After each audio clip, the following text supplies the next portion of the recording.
Assalamualaikum warahmatullahi wabarakatuh. Waalaikumsalam warahmatullahi wabarakatuh.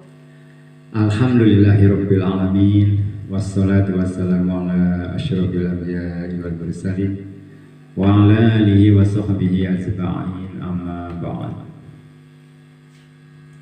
Pertama-tama marilah kita panjatkan puji dan syukur kehadirat Allah Subhanahu wa taala. Salawat serta salam tetap limpah curahkan kepada junjungan alam Nabi besar Muhammad sallallahu alaihi wasallam. Pada kesempatan ini kita Satuan Pendidikan SDN 3 Cigadog akan menimpa ilmu dari seorang calon guru penggerak, yaitu Ibu Nining SPD yang merupakan calon guru penggerak angkatan ke-9 di Kabupaten Tasikmalaya. Dan yuk kita sama-sama ucapkan dulu dengan pembukaan suratul Fatihah. Kita bersama-sama ucapkan Bismillahirrahmanirrahim. Bismillahirrahmanirrahim. Yang kedua itu sambutan dari Ibu Kepala Satuan Pendidikan SDN 3 Cigadog, yaitu Ibu Iis Siti Aisyah SPD. Yang ketiga, pemaparan acara inti, yaitu pemaparan diseminasi atau penyebaran pemahaman dan penerapan pengalaman budaya positif. Nah, budaya dalam arti budaya itu berarti membiasakan, mendisiplinkan budaya positif. Yang keempat itu sesi tanya jawab.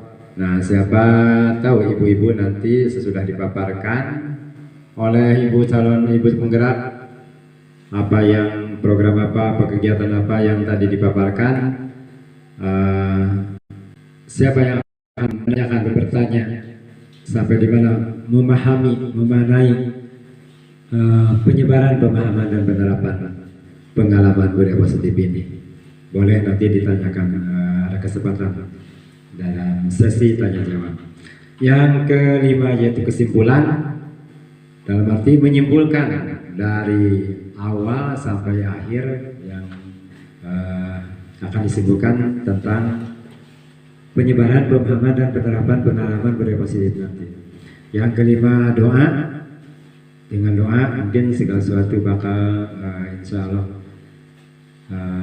akan tercapai. Yang keenam yaitu tutup. Nah, acara pertama tadi pembukaan sudah, kita bersama-sama membuka dengan ucapan Bismillahirrahmanirrahim. Yang kedua sekarang sambutan dari Ibu Kepala Satuan Pendidikan SDN 3 Cigadog. Kami persilakan.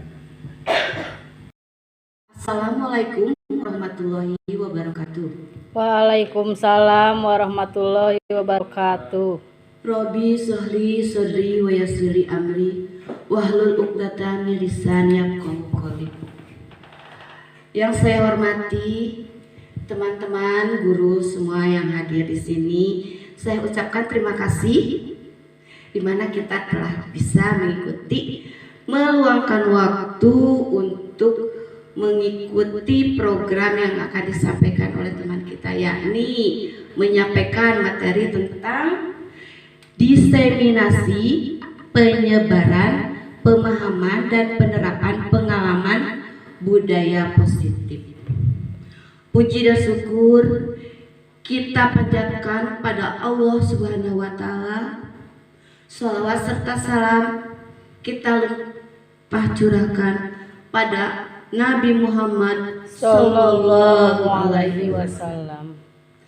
Kegiatan ini sangat-sangat penting untuk Bapak dan Ibu guru di sekolah untuk mengikuti, mensukseskan serta mendukung, karena program ini sangat berpengaruh karena untuk perkembangan pendidikan yang ada di sekolah.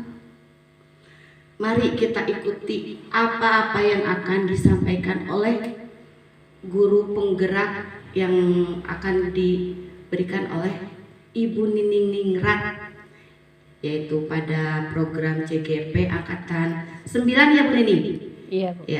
Ya Angkatan 9. Mudah-mudahan beliau kedepannya lebih-lebih lancar dalam melaksanakan segala kegiatan di dalam program-program ini. Amin.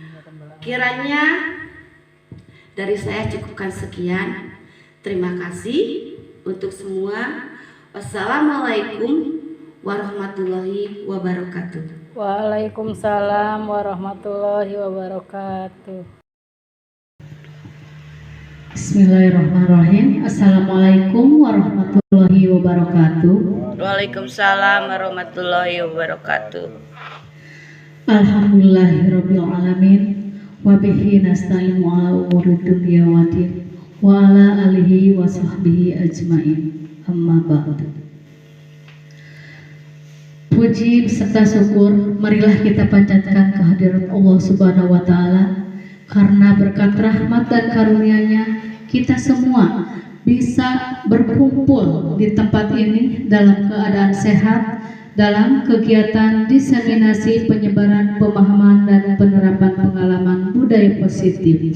Nah, salawat beserta salam semoga selalu terlimpah curah kepada Habibana wa Nabiyana Muhammad Sallallahu Alaihi Wasallam, kepada keluarganya, sahabatnya, serta kepada umatnya termasuk kita semua. Amin ya robbal alamin. Ibu Kepala Sekolah SDN 3 Cikadong yang saya hormati, Ibu Bapak Guru SDN 3 Cikadong yang saya banggakan, terima kasih atas kehadirannya dan terima kasih telah meluangkan waktunya untuk mengikuti kegiatan ini.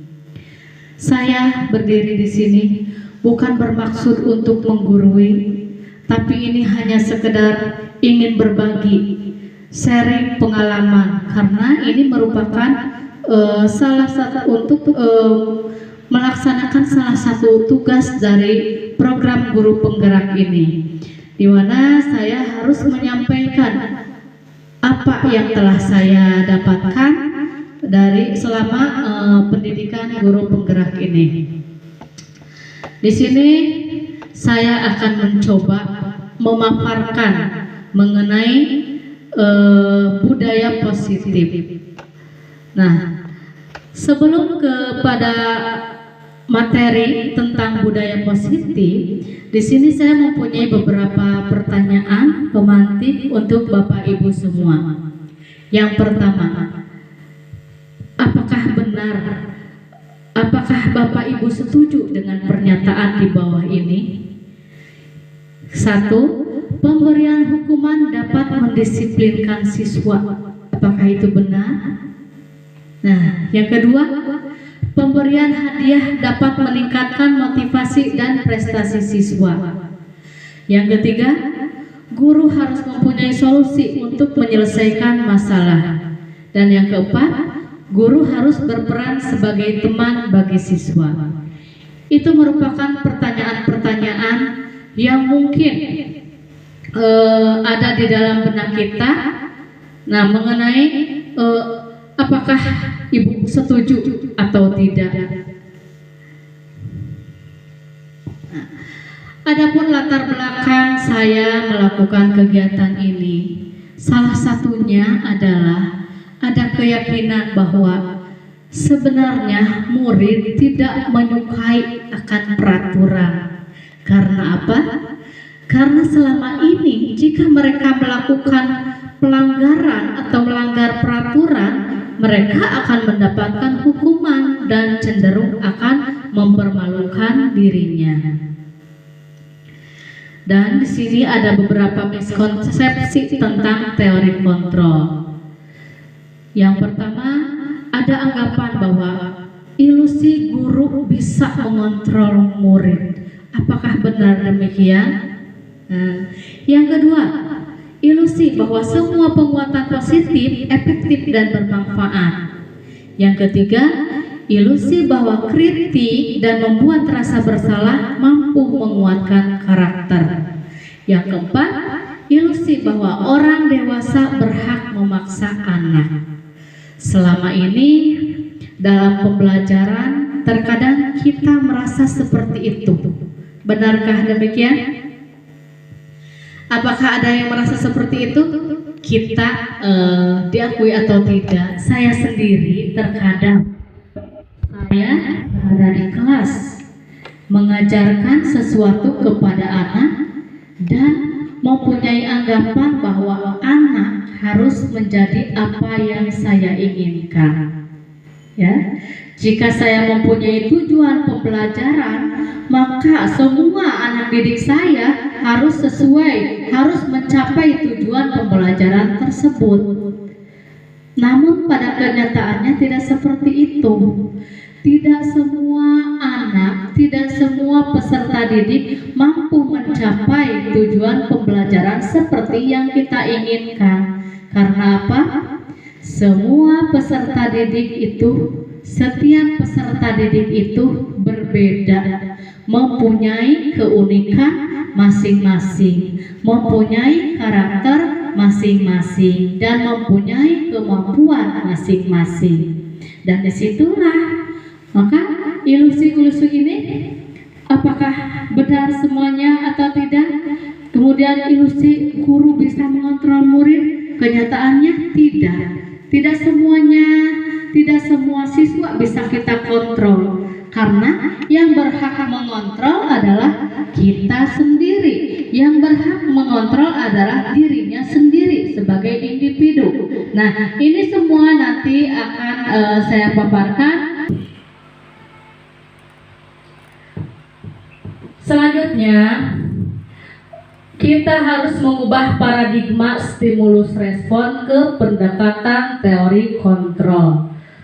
Mungkin dulu waktu Bapak Ibu kuliah, Ibu pernah dalam mata kuliah pedagogik ada istilah stimulus respon yang dikemukakan itu, yang ada beberapa teori dan yang paling terkenal itu yang dikemukakan oleh Ivan Petrovich Pavlov yang dikenal dengan teori Pavlov itu mengenai stimulus respon. Di sini ada beberapa perbedaan antara stimulus respon dan teori kontrol.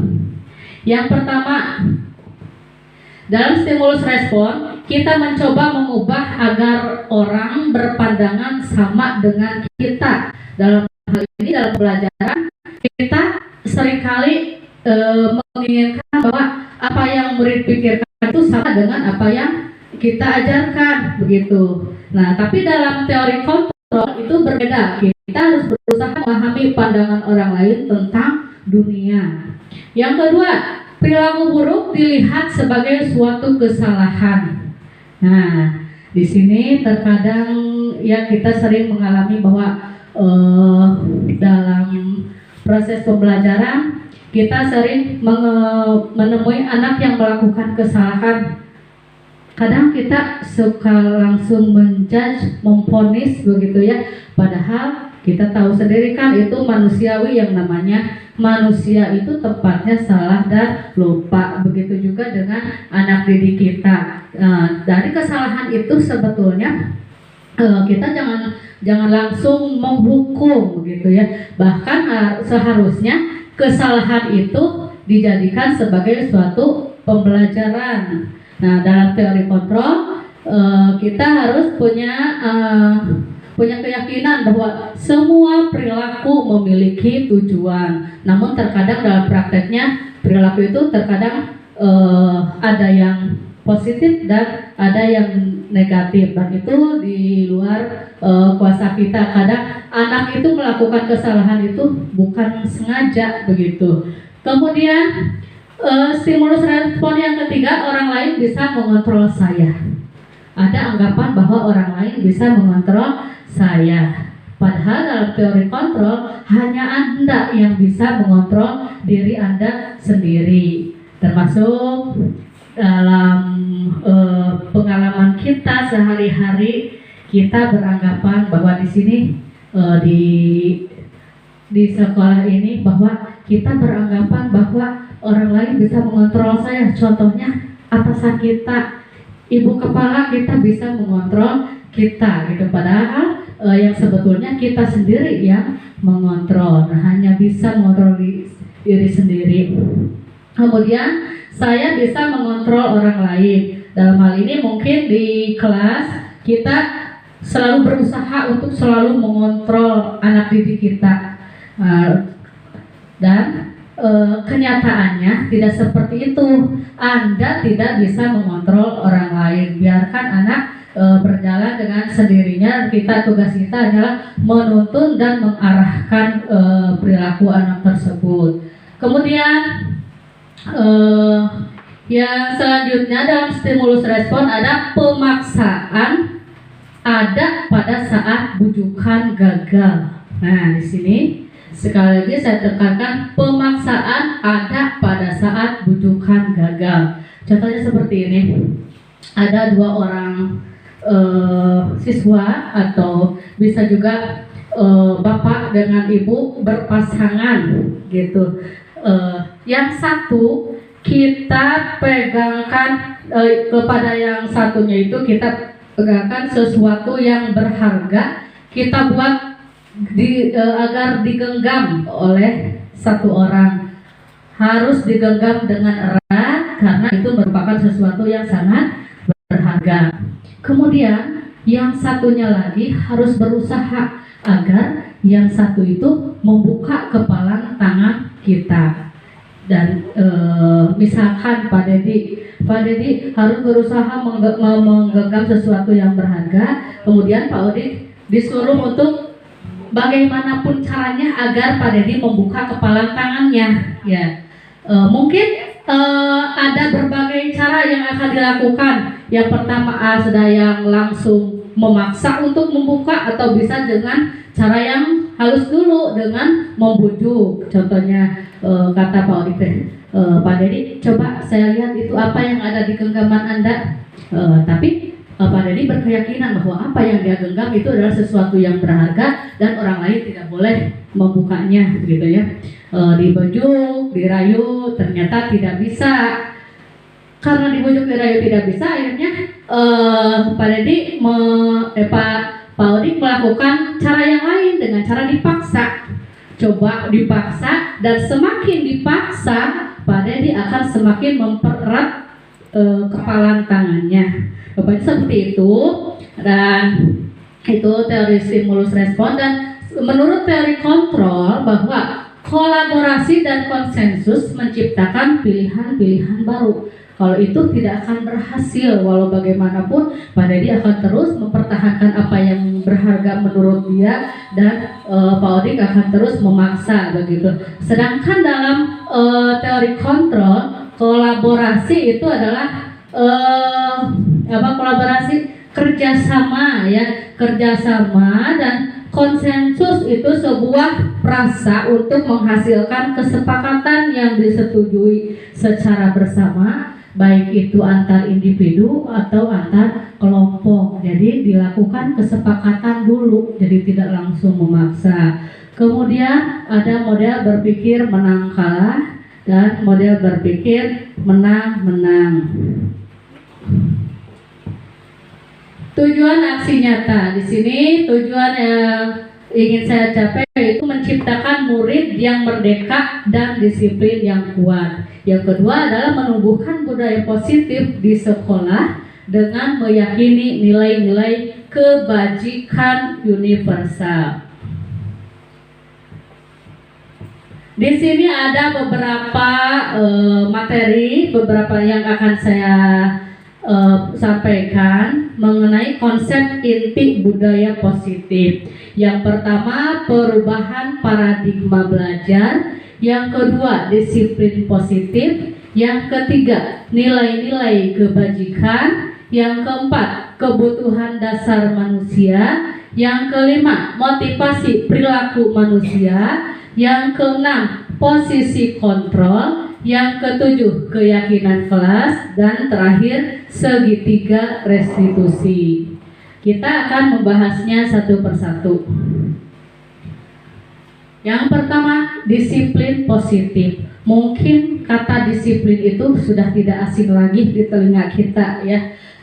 Dan dari pertanyaan awal pun saya bertanya, apakah benar bahwa hukuman itu bisa membuat seseorang menjadi disiplin? Nah, kata disiplin berasal dari kata disiplina yang artinya belajar. Disiplin mengacu pada disiplin diri yang memiliki tanggung jawab terhadap apa yang dilakukannya berdasarkan nilai-nilai yang diyakini. Sementara disiplin positif ini merupakan salah satu cara untuk menerapkan disiplin yang bertujuan untuk menumbuhkan kesadaran serta memberdayakan peserta didik tanpa imbalan, penghargaan atau reward, ancaman atau hukuman. Nah, melalui disiplin ini kita tidak perlu melakukan hukuman atau tidak perlu mengeluarkan hadiah atau penghargaan atau reward. Nah, begitu nanti kesadaran akan timbul dalam dirinya sendiri tanpa diiming-imingi hadiah gitu. Nah, tugas kita sebagai pendidik, kita punya tujuan untuk menciptakan peserta didik yang memiliki disiplin diri sehingga mereka berperilaku mengacu kepada nilai-nilai kebajikan universal dan memiliki motivasi intrinsik dalam perubahan perilaku ke arah yang lebih baik. Jadi ini yang lebih penting, kita harus menumbuhkan motivasi intrinsik kepada anak didik kita. Untuk selanjutnya kita akan membahas nilai-nilai kebajikan. Mungkin kita sering mendengar kata kebajikan. Nilai-nilai kebajikan itu sendiri disepakati bahwa disepakati bersama terlepas dari suku bangsa, agama, bahasa maupun latar belakang. Banyak sekali yang merupakan nilai-nilai kebajikan dan di sini saya hanya menuliskan beberapa saja, diantaranya profil pelajar Pancasila, kemudian Ibo Primary Program atau PYP, kemudian keterampilan hidup atau life skill, selanjutnya 9 pilar karakter, dan terakhir petunjuk hidup. Nah di sini yang namanya nilai-nilai kebajikan ini yang paling terkenal. Ini biasanya dipakai dalam suatu institusi atau organisasi. Kalau kita di sekolah, yang sering kita pakai, yang sudah familiar, yang merupakan cita-cita kita, yaitu profil pelajar Pancasila. Kemarin kita telah membahas mengenai visi misi sekolah, apa yang menjadi cita-cita kita, cita-cita siswa dan semua warga sekolah itu pada intinya yaitu ingin mewujudkan siswa yang memiliki karakter profil pelajar Pancasila, di antaranya beriman dan bertakwa kepada Tuhan Yang Maha Esa dan berakhlak mulia, kemudian berkebinekaan global, gotong royong, mandiri, kreatif, beraktivitas. Adapun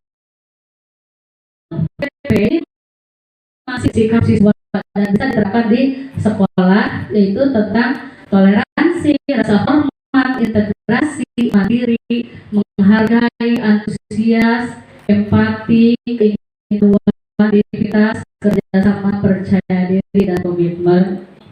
Kemudian dalam keterampilan hidup atau life skill, semua peserta didik harus memiliki kemampuan keterampilan hidup, yaitu dapat percaya, lurus hati, pendengar yang aktif, pendengar yang baik, pendengar yang aktif ya. Kalau pendengar yang baik itu mendengarkan saja, tapi kalau pendengar yang aktif selain mendengarkan juga bisa memberi solusi.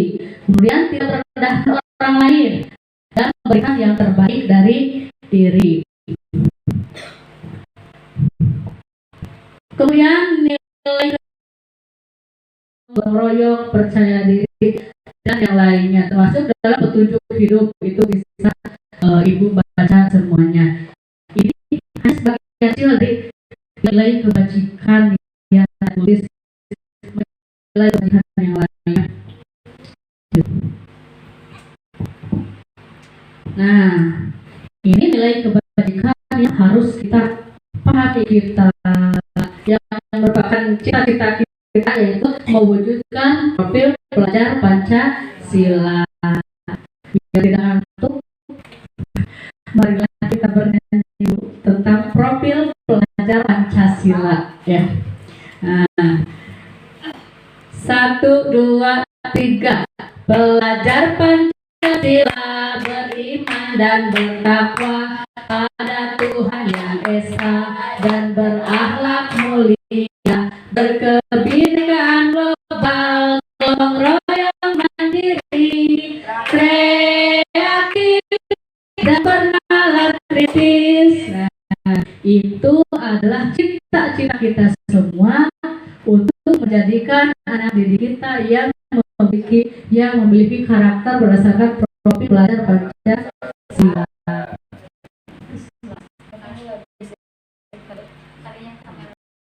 Dasar kita terpenuhi. Ada 5 kebutuhan dasar manusia. Yang pertama, bertahan hidup. Yang kedua, kasih sayang dan rasa diterima. Yang ketiga, penguasaan.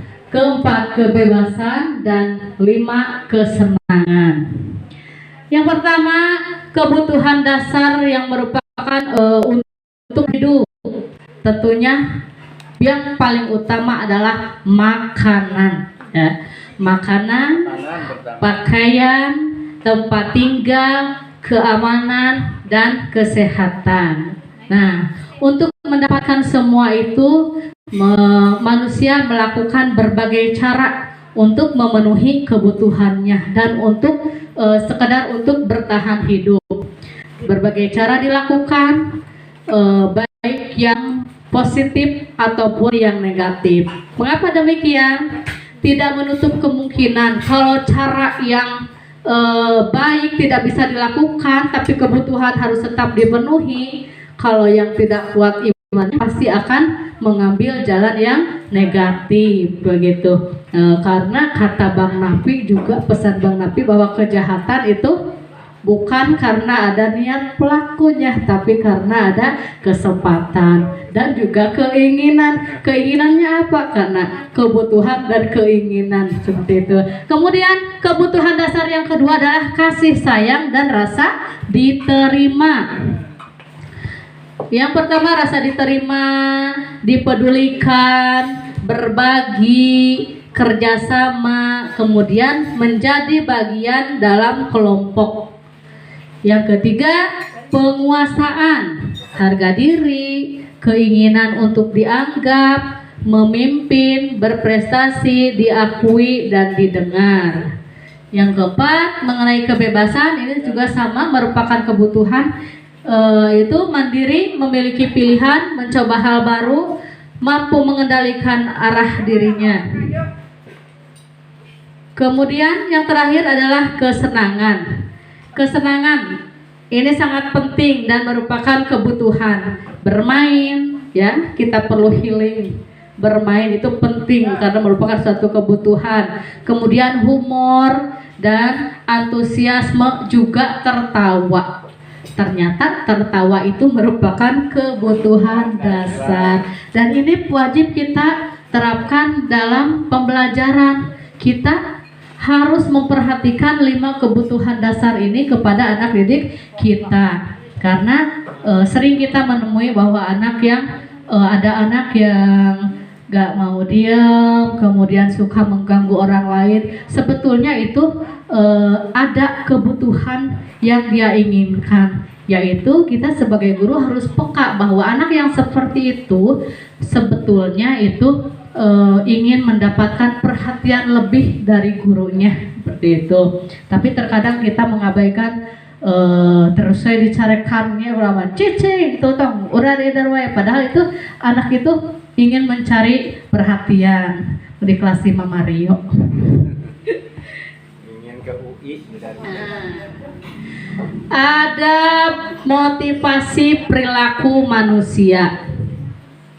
Dalam melakukan sebuah tindakan, manusia itu dipengaruhi oleh dua faktor. Yang pertama, motivasi ekstrinsik, yang kedua, motivasi intrinsik.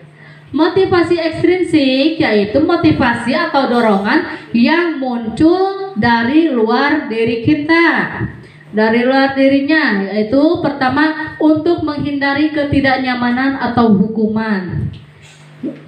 Sebagai contoh, seorang guru berangkat lebih pagi ke sekolah. Kira-kira apa ya motivasinya si ibu Tara Tisasari berangkat ke sekolah nanti pagi-pagi? Nah, apakah karena ada motivasi intrinsik? Oh, ada kesadaran dalam diri bahwa saya harus datang lebih pagi agar bisa mempersiapkan pembelajaran dengan baik, atau mungkin juga ada motivasi ekstrinsik? Mungkin saja karena ada sadasbor, itu salah satu motivasi ekstrinsik, atau bisa juga karena malu dengan ibu kepala sekolah, itu salah satu motivasi ekstrinsik. Atau juga ada seorang guru atau karyawan yang bekerja dengan tekun, dengan baik, hanya ingin dinaikkan pangkat, begitu. Itu merupakan salah satu motivasi ekstrinsik, yaitu untuk mendapatkan imbalan atau penghargaan dari orang lain. Begitu juga dengan siswa ya, kita harus memperhatikan motivasi atau perilaku siswa juga. Yang ketiga ada motivasi intrinsik, dan ini motivasi yang timbul dari dalam dirinya sendiri, yaitu untuk menjadi orang yang mereka inginkan dan lebih menghargai dirinya sendiri dengan nilai-nilai yang mereka percaya. Hukuman, konsekuensi, dan juga restitusi. Di sini dituliskan perbedaannya. Yang pertama mengenai hukuman. Hukuman itu identik dengan sesuatu yang menyakitkan yang harus terjadi. Kemudian membuat tidak nyaman untuk murid atau anak untuk jangka waktu panjang kalau hukuman. Kemudian korban akan mendapatkan keadilan. Perilaku pasif agresif meningkat. Kemudian sistem tidak akan berjalan bila murid tidak takut, begitu kalau dalam hukuman. Beda lagi dengan konsekuensi. Kalau konsekuensi itu sesuatu yang harus terjadi. Biasanya rasa tidak nyamannya itu terjadi dalam jangka waktu pendek dan korban bisa diabaikan. Selanjutnya murid akan dibuat tidak nyaman. Penguatan hanya bertahan dalam jangka waktu pendek saja kalau konsekuensi. Beda dengan restitusi. Kalau restitusi itu merupakan pilihan yang dibuat untuk menguatkan murid agar dalam jangka waktu panjang. Kemudian korban mendapatkan ganti. Kemudian murid mendapatkan penguatan, dan masalah juga akan terpecahkan. Dalam hukuman itu kesannya negatif, sedangkan konsekuensi kesannya netral, dan untuk restitusi kesannya itu positif, begitu. Silahkan nanti kita akan kita berefleksi selama ini yang kita lakukan kepada anak didik kita, apakah itu hukuman, konsekuensi, atau restitusi. Nah, ini yang lebih jelas mengenai perbedaan hukuman, konsekuensi, dan juga restitusi. Biasanya hukuman terjadi tidak terencana atau tiba-tiba. Ketika anak melakukan suatu kesalahan tanpa direncanakan, tanpa ada kesepakatan, kamu melakukan kesalahan, silahkan tulis, saya berjanji tidak akan melakukannya lagi sebanyak 3 halaman. Biasanya ada seperti itu. Atau kamu terlambat datang, silahkan kamu berlari mengelilingi lapang sebanyak tiga putaran. Itu tidak direncanakan sebelumnya atau tidak ada kesepakatan sebelumnya. Jadi terjadi secara tiba-tiba saja. Dan murid tidak tahu apa-apa, tidak tahu apa yang akan terjadi ketika dia akan melakukan kesalahan. Dia tidak tahu hukuman apa yang akan diberikan oleh guru. Nah, dan kemudian sifatnya itu bersifat satu arah dari guru saja. Yang terakhir berupa hukuman fisik atau psikis gitu. Contoh, ketika tadi dia datang terlambat, hukumannya terjadi secara tiba-tiba, bisa bersihkan WC. Itu tidak disepakati sebelumnya bahwa ketika yang terlambat akan itu tidak disebutkan terlebih dahulu. Yang kedua, konsekuensi. Nah, kalau konsekuensi biasanya terencana atau disepakati sesuai peraturan. Murid tetap dibuat nyaman, kemudian guru selalu memonitor murid. Contohnya, jadi sebelumnya dibuat kesepakatan dulu bahwa siswa yang tidak memakai kaos kaki didenda 20.000, mending keneh meser daripada didendanya. Yang terakhir, restitusi. Dalam restitusi, proses menciptakan kondisi bagi murid untuk memperbaiki kesalahannya. Kemudian ada proses kolaboratif atau kerjasama yang mengajarkan murid untuk mencari solusi sendiri. Dalam kegiatan restitusi, sebelumnya dibuat dulu keyakinan kelas, sehingga dan keyakinan kelasnya itu dibuat oleh semua warga kelas, oleh guru dan juga siswa. Kita menginginkan kelas seperti apa, kemudian kalau terjadi pelanggaran juga apa, itu sudah disepakati sebelumnya. Jadi ketika siswa melakukan kesalahan, kita tinggal melakukan dialog-dialog untuk menanyakan sebetulnya keyakinan apa yang dia langgar begitu. Jadi murid sudah tahu ketika saya melakukan kesalahan ini pasti akan begini. Dan selain itu, selain tahu kesalahannya juga, murid diajak berdialog untuk ditanyakan solusi atau masalah untuk memperbaiki masalah itu, sehingga setelah kejadian itu mereka akan menjadi karakternya menjadi kuat karena tahu kesalahan, kemudian ditanya apa yang akan dilakukannya untuk menebus kesalahan itu, dan sebelumnya juga sudah ada perjanjian atau keyakinan kelasnya dulu. Jadi setelah itu mungkin anak akan lebih memiliki karakter yang kuat.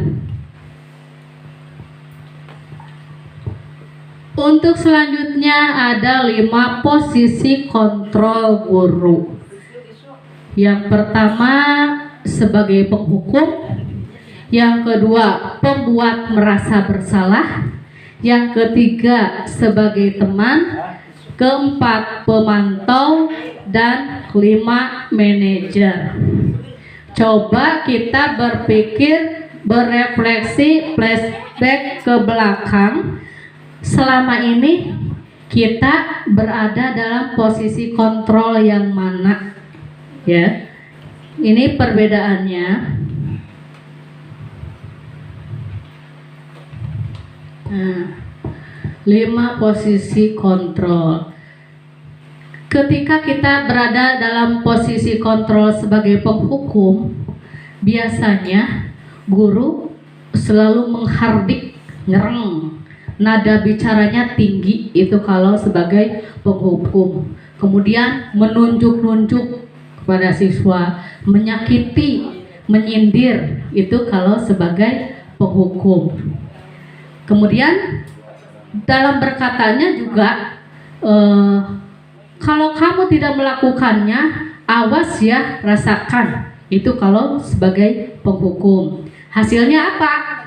Hasilnya anak akan memberontak atau menyalahkan orang lain. Sering kan kita kalau kita menyalahkan anak malah silih tuduh, menyalahkan orang lain gitu. Bahkan karena takut mereka dituntut untuk berbohong jadinya.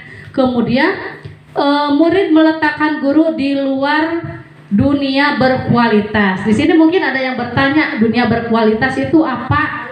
Sebentar. Nah, yang dimaksud dunia berkualitas ini adalah tempat khusus dalam pikiran Anda, tempat Anda menyimpan gambaran representasi dari semua yang Anda inginkan. Bisa berisi orang-orang, hal, dan apa saja yang terbaik dalam hidup Anda dan membuat Anda merasa bahagia dan terpenuhi kebutuhan dasarnya. Jadi di sini posisinya kalau kita sebagai guru, posisi kita di mata anak itu seperti apa gitu. Kalau kita sering melakukan posisi sebagai penghukum, jadi posisi berkualitasnya itu kita dalam pikiran anak itu berada di luar dunia berkualitasnya gitu. Kemudian jadi efek kepada muridnya juga biarkan saja, nanti juga marah-marah lagi, begitu. Dan dampaknya apa? Dampaknya anak akan mengulangi kesalahan. Kemudian posisi kontrol yang kedua adalah membuat orang merasa bersalah. Tanpa disadari kita sering melakukan ini. Kita membuat anak merasa bersalah ketika melakukan kesalahan. Biasanya dalam posisi ini guru selalu berceramah, mengatakan seharusnya kamu begitu-begitu, kemudian ibu kecewa sama kamu, dan membuat anak merasa bersalah gitu. Kamu seharusnya seperti ini. Kamu sudah tahu bahwa ibu lelah sekali mengatakan ini, ternyata kamu mengulangi lagi. Apa kamu tidak kasihan sama ibu? Nah, itu kan membuat mereka merasa bersalah begitu. Dan hasilnya apa?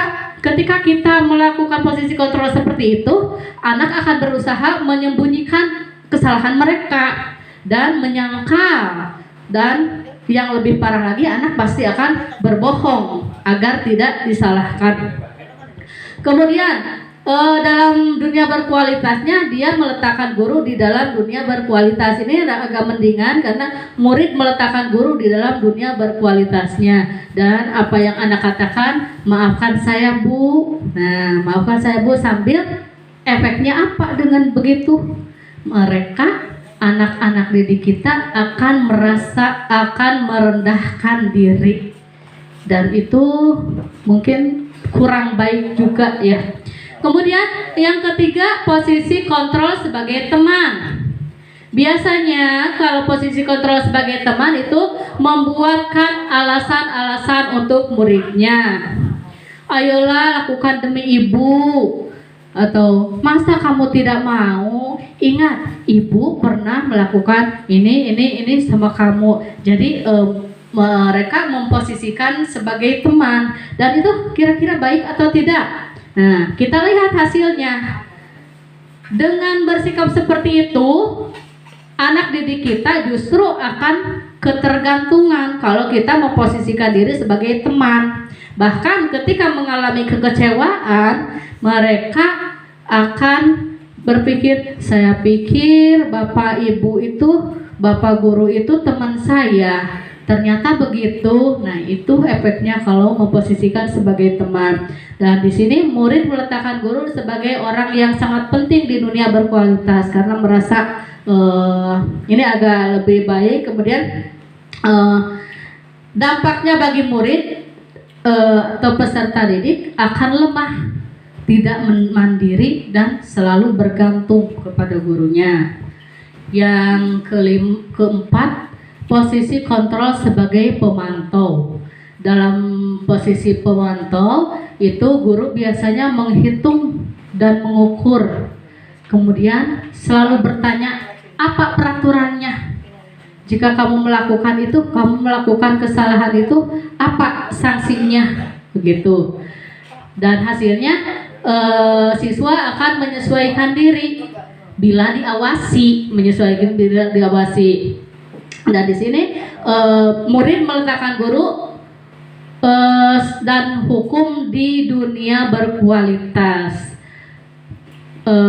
Murid akan berkata, berapa banyak bintang yang saya harus peroleh, gitu ya, kalau ada pemantau, kalau posisi kontrolnya sebagai pemantau. Atau begini, ketika melakukan suatu kesalahan, Mbak, berapa lembar saya harus menulis lagi? Begitu ya Pak Arif? Pahmi. Ya begitu. Dan hasilnya atau dampaknya pada murid akan menitik beratkan pada sanksi atau hadiah. Ya. Yang terakhir, posisi kontrol sebagai manajer. Dalam posisi kontrol sebagai manajer, biasanya guru sering mengajukan pertanyaan-pertanyaan. Nah, apa yang kita yakini dan apa yang bisa kamu kerjakan untuk memperbaiki masalah ini? Tentunya ini bisa dilakukan posisi sebagai manajer itu ketika kita sudah membuat keyakinan kelas terlebih dahulu. Ya, jadi ketika siswa melakukan kesalahan, kita bisa bertanya, apa yang kita yakini, keyakinan kelas yang mana yang kita yakini, keyakinan kelas mana yang kamu langgar, begitu, dan apa usaha kamu untuk memperbaiki kesalahan kamu. Nah itu, dan itu hasilnya akan menguatkan pribadi anak. Dan dalam menempatkan dunia berkualitas, murid meletakkan dirinya sebagai individu yang positif dalam dunia berkualitas.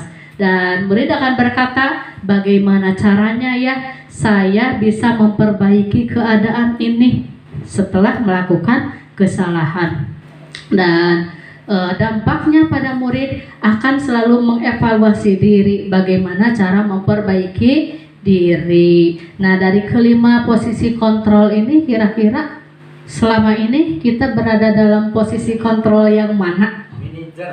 Manajer. Terima kasih. Itu bagus sekali kalau sudah berada dalam posisi manajer. Tapi saya pribadi setelah mempelajari teori ini tertampar sekali, ternyata selama ini banyak yang keliru dalam memperlakukan anak, begitu.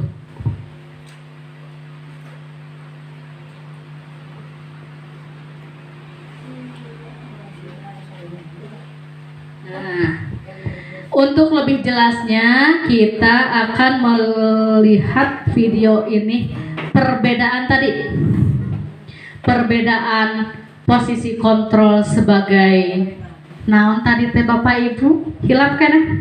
Ayo sabar hiji posisi kontrol teh 5. 1 sebagai penghukum, kedua sebagai pemantau, ketiga sebagai teman, keempat sebagai yang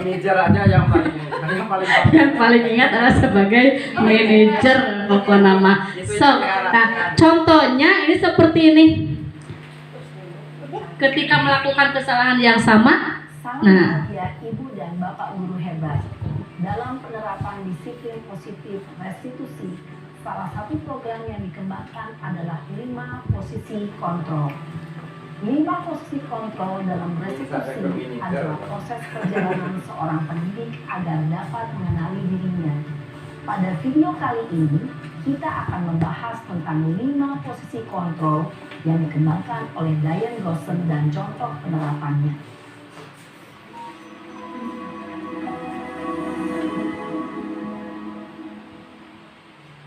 Lima posisi kontrol itu adalah 1. Posisi penghukum, 2. Posisi pembuat merasa bersalah, 3. Posisi teman, 4. Posisi pemantau atau monitor, dan 5. Posisi manajer. Untuk lebih memahami kelima posisi tersebut, mari kita saksikan kasus Naren yang terlambat hadir 20 menit di sekolah dan melihat bagaimana kelima posisi kontrol dalam menghadapi masalah tersebut.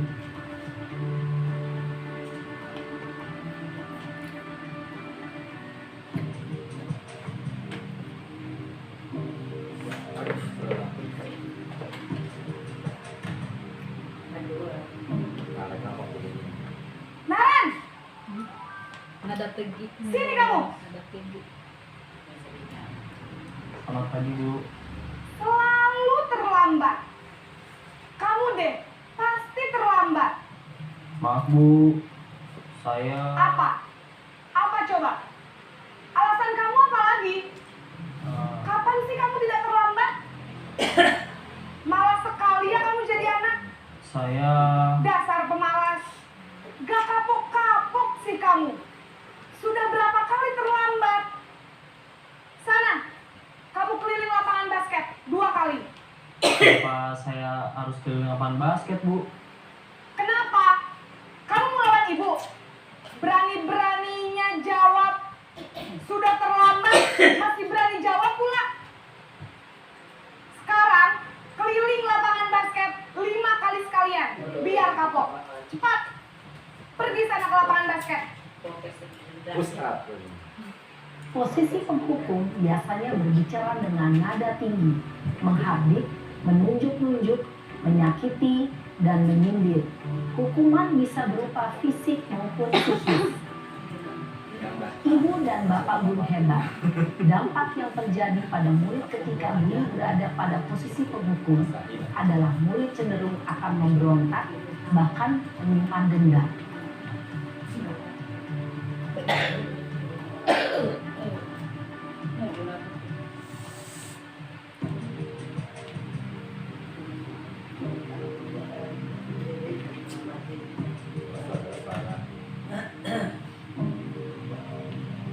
Naren! Selamat pagi, Bu. Naren. Kamu kenapa terlambat lagi, nak? Ya Tuhan, Naren. Nadanya Kamu lebih senang rendah. ya bikin ibu susah ya? Kalau kamu terlambat lagi, nanti ibu yang ditegur bapak kepala sekolah, nak. Disangka ibu tidak bisa membina kamu. Duh, gimana ini? Maaf, Bu. Duh, Gusti Naren. Kamu suka ya kalau ibu ditegur bapak kepala sekolah? Terus, sekarang ibu harus tulis apa yang di buku absen? Ini kamu sudah sering terlambat loh. Ibu harus apa coba? Maaf, Bu. Maaf sekali. Ya sudah, lain kali jangan bikin ibu susah lagi anak ya. Ibu tidak akan kuat lagi kalau kamu begini terus. Bisa jantungan kalau ibu ditegur bapak kepala sekolah. Sana cepat ke kelas. Maaf ya, Bu. Maaf sekali. Posisi pembuat rasa bersalah berbicara dengan nada tenang, cenderung lembut. Namun kata-kata yang diutarakan membuat murid merasa menjadi orang yang gagal, memandang buruk dirinya sendiri, merasa tidak berharga, dan tidak sanggup membahagiakan orang lain. Ketika guru mengambil posisi pembuat rasa bersalah, murid akan menganggap dirinya yang bersalah dan ia akan menyimpan emosi negatif tersebut di dalam dirinya.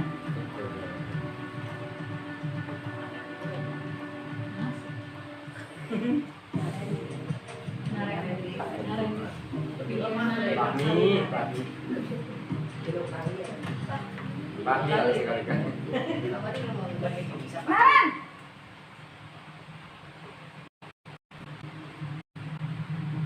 Selamat pagi, Bu. Wah, sudah jam berapa ini, nak? Terlambat lagi ya, sayang. Iya, Bu. Habis ibu saya lupa membangunkan saya, Bu. Kamu malah menyalahkan ibu kamu. Kamu bukannya anak yang larinya paling kencang. Kok terlambat sih? Iya, Bu.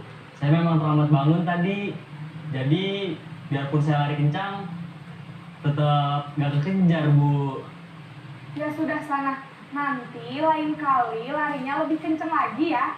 Biar gak terlambat lagi. Bikin seneng ibu. Demi ibu. Bisa kan? Bisa lah, Bu. Ya sudah sana masuk kelas. Ibu beresin urusan absen kamu. Kamu ini ada-ada saja. Dalam posisi teman, guru berbicara dengan nada suara ramah, akrab, cenderung bersenda gurau untuk menjaga suasana tetap santai. Murid akan merasa senang, aman, dan akrab dengan guru. Identitas yang tercipta adalah identitas sukses atau berhasil. Namun, perlu diingat, karena ini masih dorongan eksternal. maka ada faktor ketergantungan dari murid kepada orang tertentu. Di sini guru absennya, sehingga di lain waktu murid bisa berperilaku baik, namun hanya kepada orang-orang tertentu saja.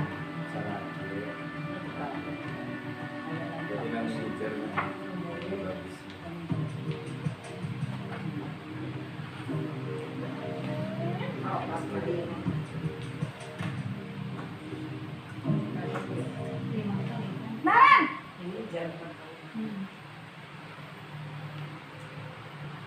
Selamat pagi, Bu. Naren, apa peraturan sekolah kita tentang jam berapa kita harus masuk sekolah, nak? Kita harus di sekolah jam 7, Bu. Iya, betul. Sekarang sudah jam 7.20. Naren sudah tahu konsekuensinya jika terlambat hadir. Paham, Bu. Saya harus tinggal kelas pas jam istirahat selama 20 menit. Iya, benar. Konsekuensinya demikian. Jadi nanti jam 9.30 pas istirahat, kamu harus tinggal di kelas, kerjakan tugas tambahan untuk ketertinggalan kamu, ya? Baik, Bu. Posisi pemantau mengandalkan penghitungan atau data untuk mengontrol murid. Guru mengarahkan murid berdasarkan peraturan dan konsekuensi. Seorang pemantau menunjukkan bahasa tubuh dan ekspresi wajah yang datar dan cenderung formal.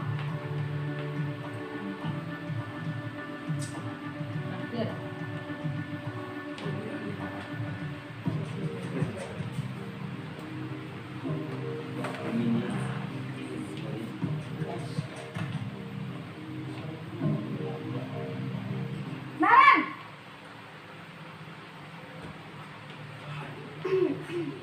Selamat pagi, Bu. Selamat pagi, Naren. Maaf, Bu. Saya terlambat. Iya, sekolah masuknya jam 7, sekarang sudah jam 7.20. Jadi sekarang bagaimana ini, Naren? Maaf, Bu. Saya lupa setel alarm saya semalam. Baiklah, menurut kamu, keyakinan sekolah yang mana yang perlu kamu tingkatkan? Menghargai diri sendiri dan orang lain mungkin ya, Bu. Setuju. Jadi, apakah Naren meyakini prinsip saling menghormati tersebut? Iya, Bu. Saya meyakininya. Apakah Naren bersedia memperbaiki masalah keterlambatan ini? Bersedia, Bu. Bagaimana kamu akan perbaiki masalah keterlambatan ini? Saya akan coba untuk tidak lupa menyetel alarm saya, Bu. Baik, kalau Naren lupa menyetel alarm di rumah, ada orang yang kira-kira bisa bantu mengingatkan tidak? Ada, Bu. Kakak saya, Kak Ema. Ada lagi selain Kak Emma? Selain Kak Ema, ada ibu saya. Baik, jadi yang mengingatkan Naren adalah Kak Emma dan ibu kamu, ya? Kira-kira akan mulai setel alarm kapan nih, Naren? Setelah pulang sekolah, akan segera saya lakukan. Baik, jadi Naren akan setel alarm untuk bangun besok pagi dan akan diingatkan oleh kakak dan ibunda Naren, ya? Ada lagi yang mungkin perlu dilakukan, Naren? Agar tidak terlambat bangun lagi. Tidak ada, Bu. Baik, Naren. Terima kasih untuk kerjasama kamu. Sekarang kamu perlu kembali ke kelas untuk belajar. Baik, Bu. Terima kasih. Posisi manajer adalah posisi kontrol yang disarankan untuk membimbing murid memiliki sikap disiplin yang positif, yaitu murid yang mandiri, bertanggung jawab, dan dapat memecahkan masalah. Tujuan dari posisi ini adalah agar murid dapat berefleksi atas tindakannya. Guru akan dengan tulus memberikan pertanyaan-pertanyaan bermakna, sehingga membuat murid dapat belajar dari kesalahannya dan mencari sebuah solusi untuk menyelesaikannya. Ibu dan bapak guru hebat, setelah mengamati adegan kelima posisi kontrol tadi, kira-kira posisi mana yang paling ideal?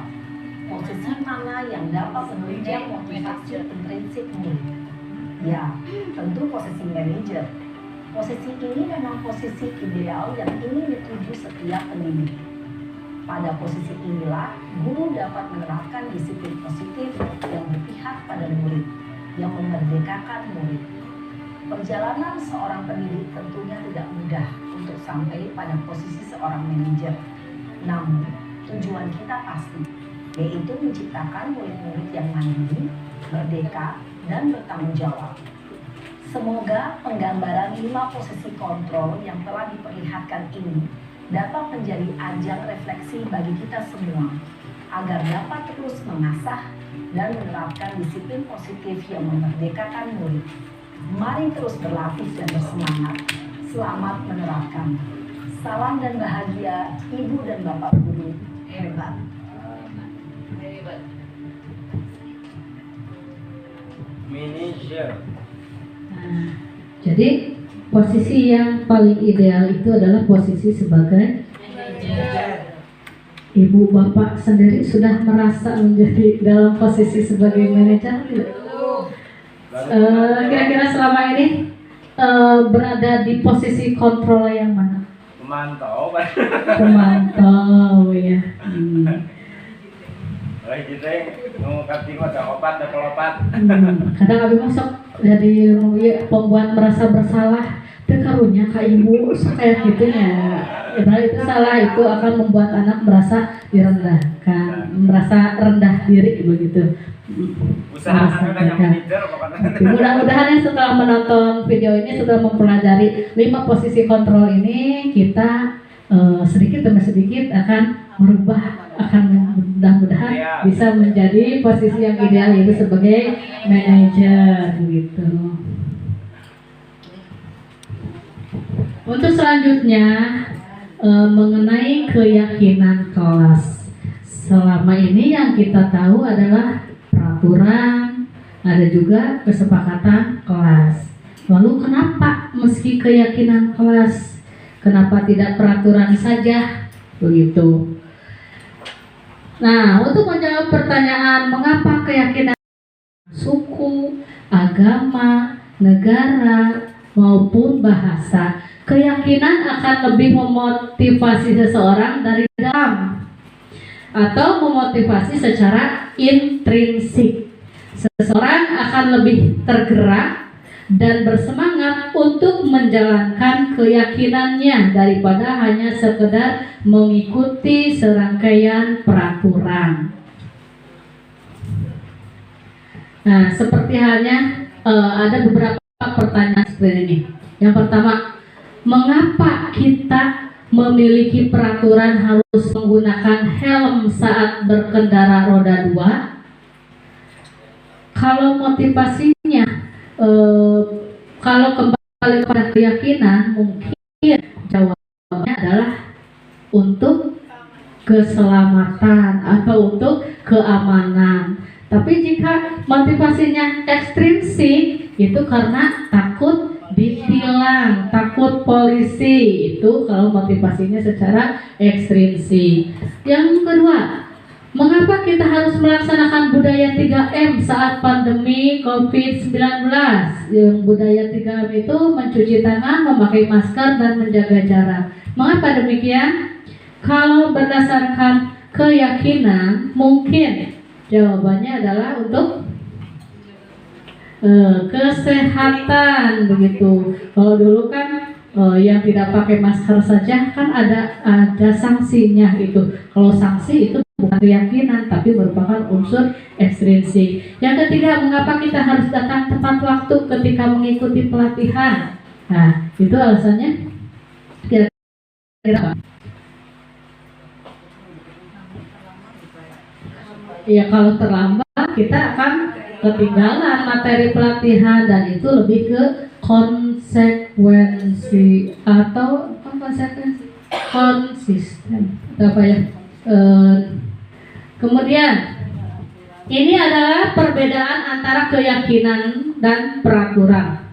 Keyakinan kelas dibuat berdasarkan kesepakatan guru dan siswa serta bersifat universal. Sedangkan peraturan biasanya dibuat oleh guru dan bersifat satu arah.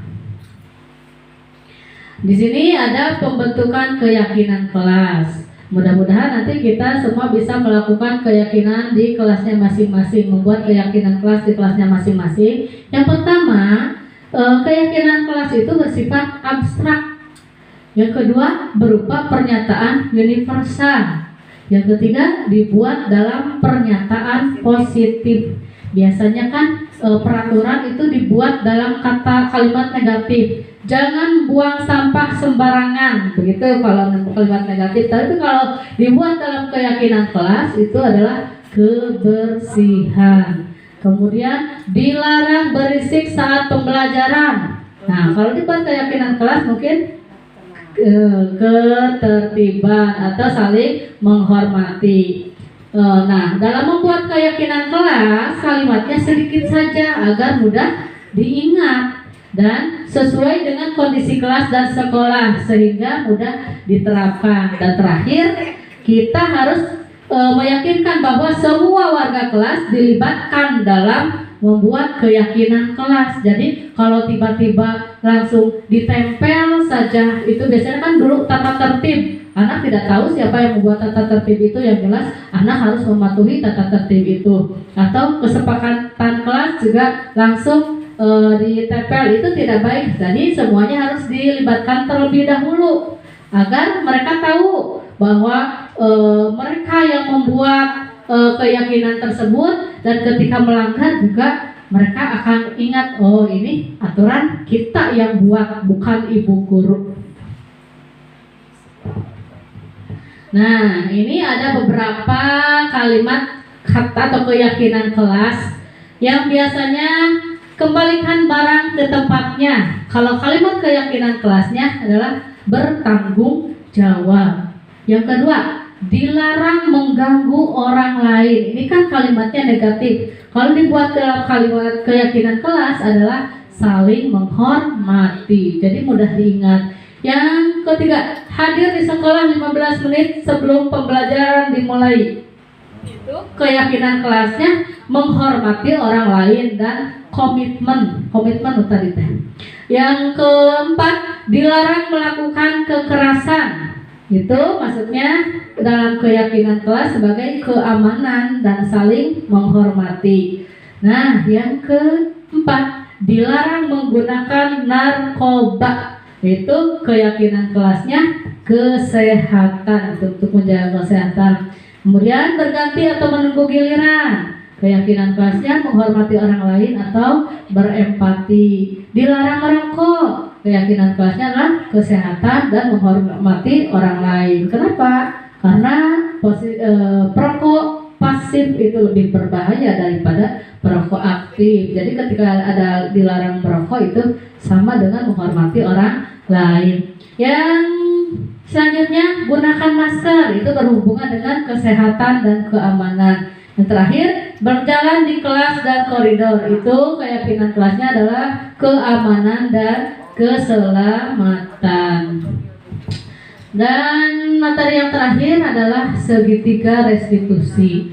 Mungkin kita sering mendengar istilah segitiga restitusi. Apa itu restitusi? Restitusi adalah proses menciptakan kondisi bagi murid untuk memperbaiki kesalahan mereka, sehingga mereka bisa kembali pada kelompok mereka dengan karakter yang lebih baik. Selanjutnya, restitusi juga merupakan proses kolaboratif yang mengajarkan murid untuk mencari solusi untuk masalah mereka dan membantu murid berpikir tentang orang seperti apa yang mereka inginkan, ingin menjadi orang seperti apa, dan bagaimana mereka harus memperlakukan orang lain. Nah, kita seringkali menemui masalah di kelas. Berbagai macam karakter siswa, berbagai macam keunikan peserta didik kita, ya. Dan tentunya bukan hal yang mudah untuk menghadapi kalau 40 siswa, 40 karakter begitu. Nah, dan tidak menutup kemungkinan setiap harinya akan selalu ada masalah yang terjadi di dalam kelas. Nah, itu memerlukan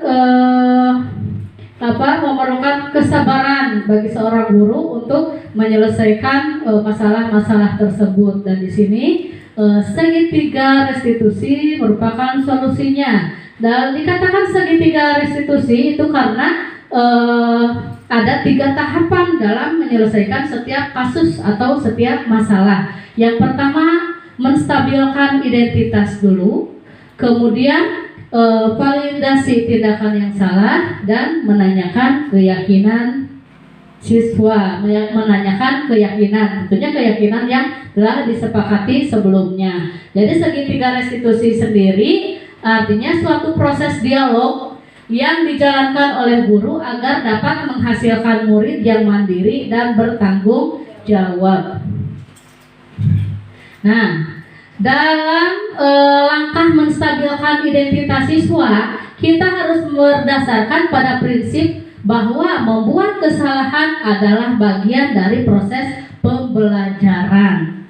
Nah, kalau kita menuruti hawa nafsu ketika anak melakukan kesalahan, inginnya gimana, ingin dimarahi gitu, tapi kembali kepada prinsip bahwa kesalahan semua orang bisa melakukan kesalahan. Semua orang pernah melakukan kesalahan. Nah, dari kesalahan itu kita usahakan bahwa dari kesalahan itu anak belajar dan menjadikan sebagai suatu proses pembelajaran. Dalam menstabilkan identitas ini biasanya guru berkata seperti ini: berbuat salah itu wajar dan tidak ada manusia yang sempurna. Begitu. Ibu atau bapak juga pernah melakukan kesalahan itu, dan ibu atau bapak juga tidak mau mencari siapa yang salah, tapi ibu ingin mencari solusi dari permasalahan ini,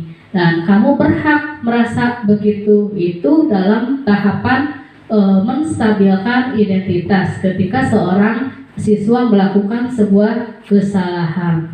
Langkah yang kedua adalah validasi tindakan yang salah. Dalam tahapan ini kita harus berdasarkan pada prinsip bahwa setiap perilaku berupaya memenuhi suatu kebutuhan tertentu. Tadi sudah dijelaskan bahwa pada materi sebelumnya ada 5 kebutuhan dasar manusia, dan ini itu sangat berhubungan dengan hal ini.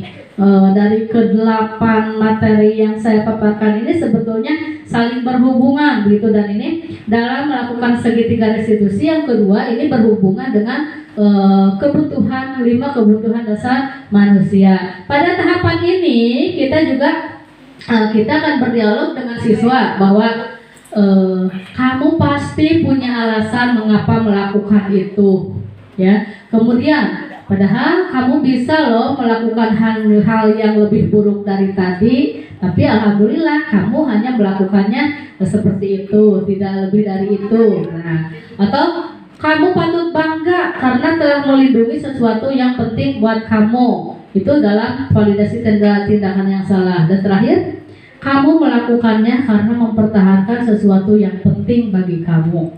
Nah, untuk lebih jelasnya nanti kita lihat videonya ya. Dan ini yang terakhir adalah menanyakan keyakinan. Dalam tahapan ini berdasarkan prinsip teori kontrol bahwa pada dasarnya kita termotivasi secara intrinsik begitu. Dan pada tahap ini biasanya pertanyaan yang diajukan, apa keyakinan kelas kita? Yang kedua, nilai-nilai apa yang telah disepakati bersama? Yang ketiga, seperti apa gambaran sebuah kelas yang ideal menurut kamu? Dan keempat, kamu ingin menjadi orang seperti apa? Ini dalam tahapan terakhir, yaitu menanyakan keyakinan.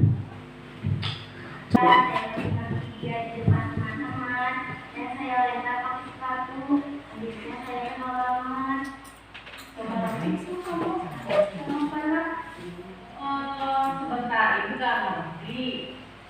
Bahkan kan cuma bilang ayah anda sama Richard kan kamu mesti marah. Soalnya dia bilang sama Richard nama saya kan Richard, terus nama ayah saya Enten, dan saya terima bu kalau ada yang hina ayah saya. Oh begitu. Ibu paham dengan kamunya, ibu apa yang kamu lakukan itu semata-mata untuk mempertahankan siapapun tidak akan terima jika ayahnya dihina. Ada orang yang menghina ayah gitu ya. Dan begitu pun juga ibu, kalau ibu ada dalam posisi seperti kamu, mungkin ibu juga akan melakukan hal yang sama. Begini ya Caca, setiap orang pasti pernah melakukan kesalahan, baik itu Farhat ataupun kamu. Sekarang yang ingin ditanyakan, saat kamu marah sama Farhat, kamu maki-maki Farhat di depan teman-teman yang lainnya, kemudian bahkan kamu sampai melemparkan sepatu kepada Farhat, apakah tindakan kamu itu sudah benar? Oke, kan kamu tahu kalau itu salah. Nah, kira-kira dengan bersikap seperti itu, kamu bertindak tidak sesuai dengan keyakinan kelas yang mana? Saling menghormati dan saling menghargai. Kamu sendiri yakin tidak kalau sebetulnya saling menghargai orang lain itu penting? Iya, Bu. Oke. Kira-kira kamu bisa memperbaiki masalah ini? Bisa, Bu. Coba bagaimana caranya? Pertama-tama, saya akan minta maaf kepada Farhat. Saya berjanji tidak akan mengulangi lagi. Terus, kalau suatu saat ada yang bersikap seperti itu lagi, misalkan bukan Farhat ya, teman-teman yang lain, Caca Marica kan misalkan begitu lagi, kamu akan marah lagi seperti tadi enggak? Saya akan bersikap lebih tenang dan menahan diri agar tidak seperti emosi. Bagus. Apakah ada keyakinan yang bisa kamu lakukan ketika sedang marah? Saya akan lebih proaktif mulai dari diri sendiri. Saya bisa bersabar mengambil waktu jeda untuk berpikir. Saya bisa bersabar mengapa selanjutnya. Kira-kira kamu bisa memperbaiki masalah ini atau tidak? Bisa. Kalau kamu ingin memperbaiki masalah ini, kira-kira kamu akan ingin menjadi orang yang seperti apa? Saya akan menjadi orang yang lebih bertanggung jawab dan tidak akan mudah marah. Ibu hargai kejujuran kamu yang telah memaki-maki Farhat dan telah mengakui semua kesalahan kamu, bahkan kamu juga berjanji akan bersikap lebih sabar, akan bersikap lebih baik lagi, dan mudah-mudahan kejadian itu tidak akan terulang lagi ya. Terima kasih Caca, terima kasih ya.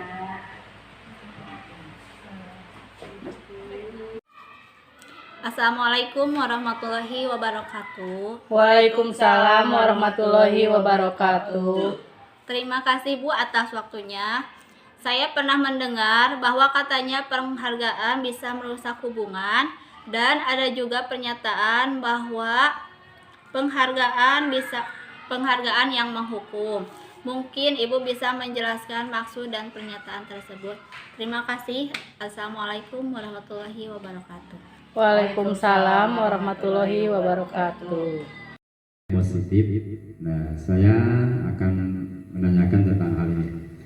Bagaimana mengenali alasan di balik setiap tindakan, dan bagaimana pula memfungsikan dalam menerapkan budaya positif supaya murid atau peserta didik tersebut paham memaknai, dalam arti di sini membudayakan kedisiplinan yang positif. Nah, terima kasih sebelumnya. Dan Terima kasih kepada Ibu Siti Mariam dan juga kepada Bapak Dedi Sepriadi yang telah memberikan pertanyaan seputar materi yang telah saya paparkan tadi. Dan saya akan mencoba menjawab satu persatu dimulai dari pertanyaan Ibu Siti Mariam. Tadi Ibu Siti Mariam bertanya bahwa menurut beliau ada pernyataan bahwa penghargaan itu bisa merusak sebuah hubungan. Nah itu. Kemudian yang kedua bahwa penghargaan itu bisa menghukum. Nah, apa sih maksudnya? Sedangkan yang namanya penghargaan itu kan maksudnya tadinya positif, tapi kenapa kok ada penghargaan yang bisa merusak hubungan begitu? Saya akan mencoba menjawab. Memang benar ya, dalam kehidupan sehari-hari kita berusaha untuk memberikan penghargaan kepada siapapun, baik itu siswa atau siapapun, itu memberikan penghargaan agar lebih termotivasi, ya, agar lebih termotivasi untuk melakukan sesuatu, dan juga memotivasi pihak lain agar bisa mencontoh apa yang dilakukan. Tentunya ini hal yang positif. Namun terkadang kenyataan di lapangan itu berbeda. Sebagai contoh, di kelas kita memberi penghargaan kepada siswa yang berprestasi, atau memberi penghargaan kepada siswa yang lebih dahulu mengerjakan tugas dengan cara memberi hadiah, baik itu hadiah berupa barang ataupun berupa pujiannya. Maksud kita memang baik ya, untuk memberikan motivasi kepada dia agar lebih semangat lagi, dan memberikan motivasi kepada yang lainnya agar mencontoh dia begitu. Tapi lama kelamaan mungkin akan lain. Terkadang ada pemikiran lain dari teman-temannya, kok dia terus yang diberikan hadiah, bahkan dia terus yang selalu dipuji. Timbullah dari hati bahwa saya kesal, saya benci kepada orang itu karena selalu mendapat pujian. Ya mungkin seperti itu.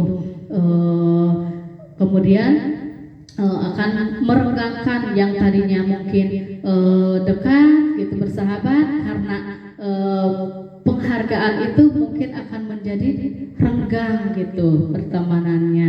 Atau mungkin di antara kita sebagai sesama guru, terkadang itu disadari atau tidak, mungkin ini mohon maaf ya Ibu Kepala, mungkin ada tanpa disadari, mungkin Ibu memberikan pujian terus kepada salah seorang guru, atau terus memberikan tugas kepada guru yang itu saja, sehingga menimbulkan kecemburuan kepada guru-guru yang lain.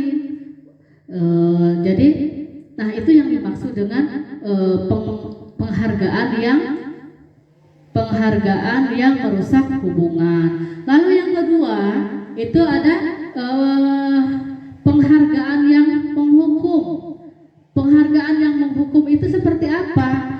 Nah, sebagai contoh, di kelas kita selalu pada kurikulum 13 ya, kita merankingkan prestasi siswa dari ranking 1, 2, 3, atau bahkan mungkin merankingkan sebanyak murid dari urutan 1 sampai yang terendah. Nah itu efeknya mungkin akan menjadi hukuman bagi para peserta didik tersebut, terutama yang posisinya berada paling bawah. Itu akan membuat dia merasa down, merasa tidak percaya diri begitu. Dan mungkin untuk yang mendapatkan prestasi atau peringkat ke-1 saja juga itu merupakan suatu hukuman. Kenapa?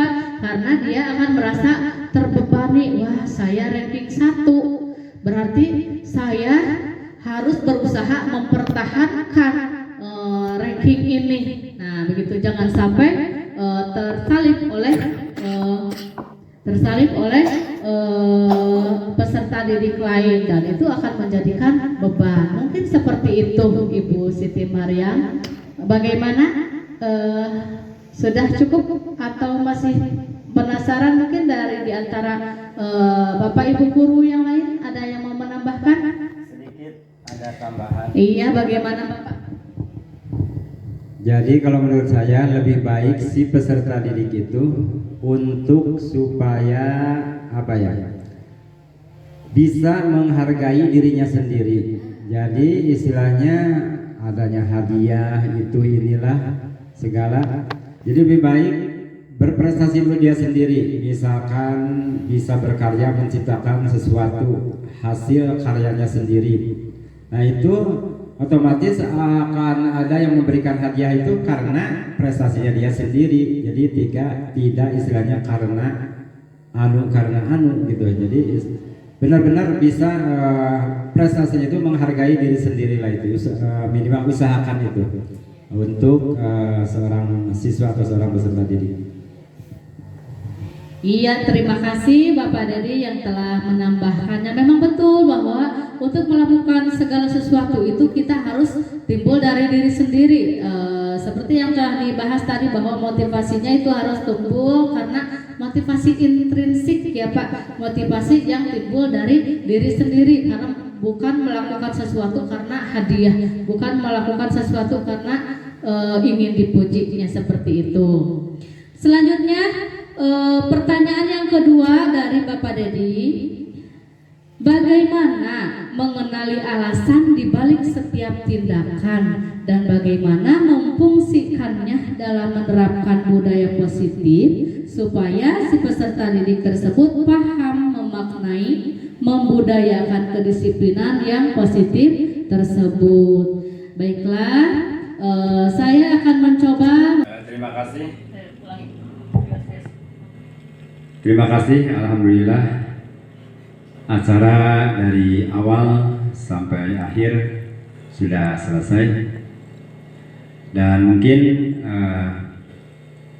perlu menarik kesimpulan di akhir penghujung acara ini bahwa tadi dengan memprogramkan budaya positif atau boleh juga dibilang membudayakan kedisiplinan yang positif-positif, bukan negatif-negatif. Positif-positif ini ada hubungannya dengan numerasi mungkin ya. Positif. Maka dari itu dalam penerapannya program disiplin positif ini hendaklah guru memiliki standar kepribadian profesional. Ya, itu profesional sebagaimana. Terima kasih. Kami ucapkan billahi taufiq wal hidayah. Wassalamualaikum warahmatullahi wabarakatuh. Waalaikumsalam warahmatullahi wabarakatuh.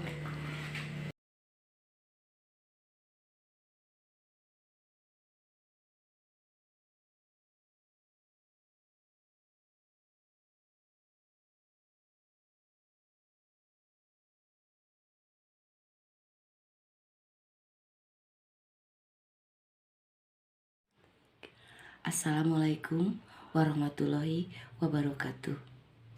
Setelah saya mengikuti kegiatan diseminasi budaya positif yang diselenggarakan di sekolah kami oleh Ibu Nining Ningrat SPD calon guru penggerak angkatan 9, banyak hal yang bisa saya dan guru-guru dapatkan untuk kemajuan sekolah yang saya pimpin. Tentunya dengan budaya positif akan berdampak baik bagi siswa-siswa, terutama siswa saya.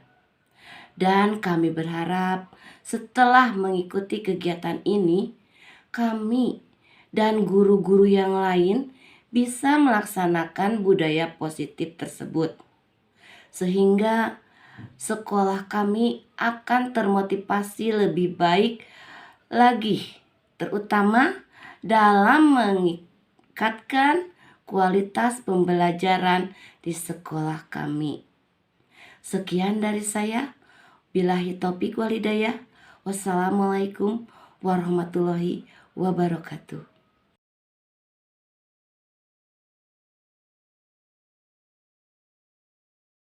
Assalamualaikum warahmatullahi wabarakatuh. Saya senang belajar dengan Ibu Nining Ningrat. Cara mengajarinya sangat menyenangkan dan tidak membuat kita bosan. Ketika ada masalah, kami diajak mengobrol secara baik-baik, sehingga kami bisa menemukan solusi dari permasalahan kami. Untuk keyakinan belajar, kami membuat keyakinan kelas yang membuat kami mengerti tentang budaya positif. Terima kasih Ibu. Assalamualaikum warahmatullahi wabarakatuh.